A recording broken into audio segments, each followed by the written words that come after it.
Hello guys, samahan niyo ako ngayon sa pagbisita ko sa aking mga bonsai. Napansin ko kaagad ang naglalago ang mga damo, kaya agad ko itong binunot.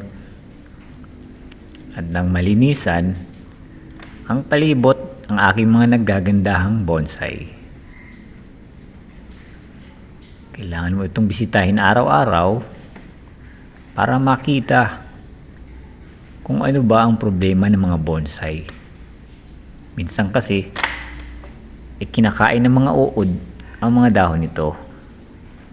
Na agad na kailangan mo agapan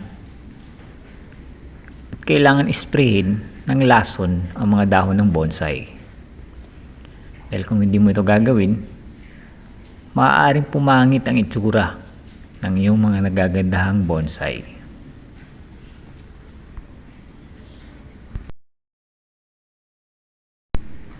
Dalawang taon pa lang ang edad ng mga bonsai na naririto. Bago lang ako nagsimula mag-bonsai, kaya hindi pa ako gaanong magaling sa pagbo-bonsai.